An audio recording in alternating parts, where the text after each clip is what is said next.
Welcome to your Unit Circle Survival Guide. Today we're going to be finding an exact value, and we're actually going to be using an abbreviated version of our S.A.R.C method. And that's because we want to find the cosecant of 450 degrees.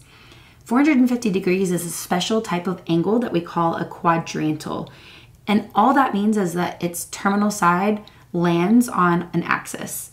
Okay, so when we have a quadrantal angle and we're trying to find an exact value, we get to abbreviate the S.A.R.C method to the S.A.R.C method. So basically you're just doing the first step and the last step of the S.A.R.C method. And that's because our terminal side of our angle actually fell on an axis. So it's very easy to just jump to finding the coordinates. You don't have to actually sketch out the triangle and remember all of those things about our special right triangles and the coordinates that go with them.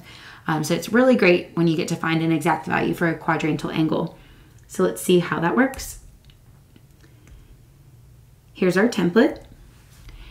First, we're going to sketch our angle's terminal side. And second, we will calculate the trig ratio we want.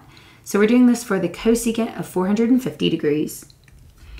Now, as we go ahead to start sketching this angle, we should notice we have a positive angle, so it's going to be counterclockwise rotation.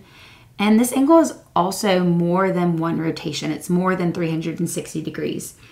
So to more easily sketch, it's helpful to find a coterminal angle.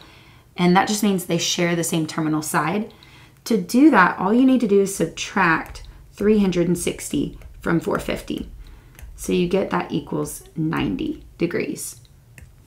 So 90 degrees and 450 degrees are coterminal, or they share the same terminal side.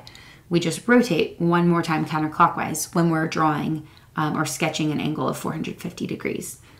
But for our purposes, we just want the sketch of the terminal side. So here we go. Here's 0.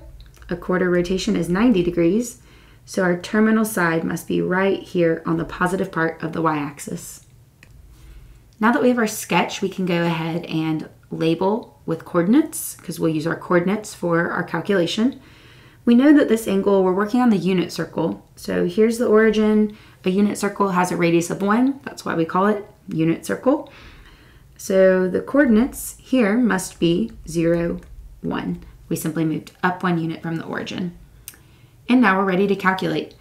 So when you're finding the cosecant of an angle on the unit circle, we know that's just 1 over the y-coordinate, because cosecant's the reciprocal of sine, which is our y-coordinate.